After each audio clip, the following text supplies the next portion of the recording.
Hey guys, it's Christine Finnegan here from Replenish Her LLC, Counseling for Women and Teen Girls.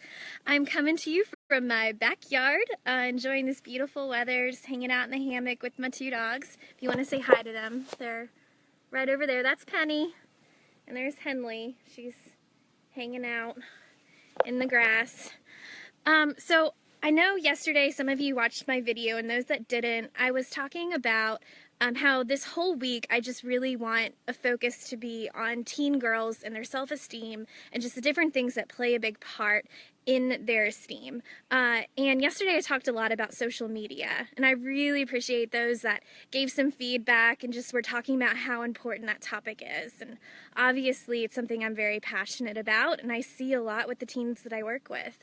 But the other thing I wanted to talk about today is the power of language and words. And not just your words, but the words that surround teen girls all day, every day. So what they see on social media, like we talked about yesterday, but also the content that's in the music that they listen to, the language that they use with their friends, the things that they hear you saying, not directly to them, but how you talk about yourself, how you talk about your friends, your family members, your spouse, etc.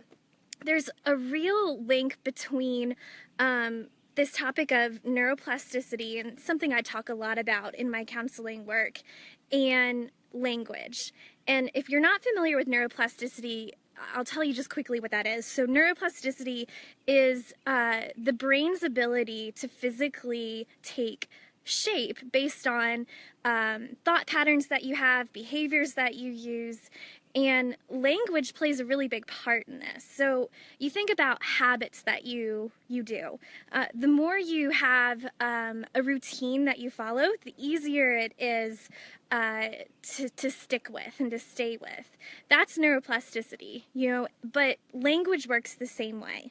So if your teen girl is surrounded by a lot of negativity, or a lot of what in counseling we call all or nothing thinking, where it's these really big extremes from everything's great or everything's terrible, that is literally shaping a teen girl's brain. And the more that she is surrounded inside of that, the more it's going to affect the way that she perceives the world and the way that she perceives herself.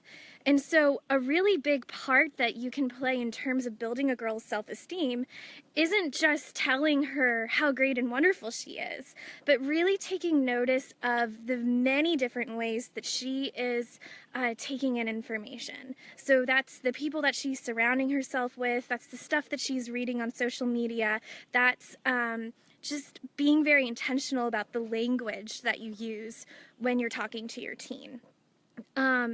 And I just think that that's a really important thing to keep in mind.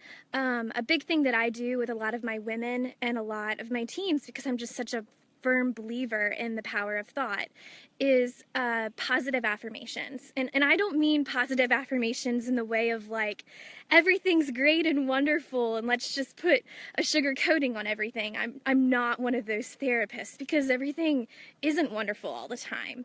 But more so positive affirmations in looking at all perspectives, not this extreme black and white thinking, but positive affirmations in what inside of your life right now is something that you can latch onto that is good, or that is hopeful, or that is motivating. And if you can write that down on a piece of paper and surround it inside of your life, so whether that's, hanging it up on a mirror in your bedroom or putting it in your car somewhere, just the more that you digest positive thoughts, the more you're shaping your brain, and the more that that's also going to take an effect on your teen girl. So that's kind of my 2 cents that I have for today, the topic that I wanted to focus on. And I want to know what you guys have to add to the conversation. What are some positive affirmations that you tell yourself every day?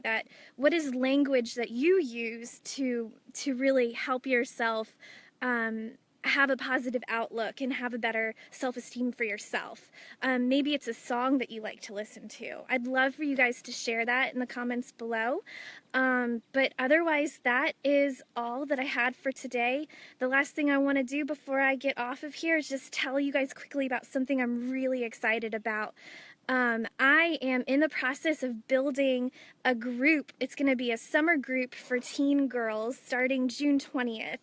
And this is something that I came up with just based on a need that I saw with a lot of my teen girls. And rather than just doing a traditional talk therapy group, I thought I'd go back to my roots, which stem back into music therapy, and I'm going to make the group be an 8-week summer program all on self-esteem, but instead of just talking about stuff, we're going to use music, the language that they know, and really tap into using that as a catalyst for talking about this issue and how to improve it for these teen girls. So be on the lookout for that. I'm going to be sharing more information later this week on enrollment and more information about when it is and all of those different things. But that is all for today. I hope you guys are having a great time. Even if you're at work, I hope that you get out of work and get to enjoy a little bit of this weather. Say bye to Henley. Henley, say bye. And I'm not quite sure where Penny went. Oh, there she is. All right, bye guys.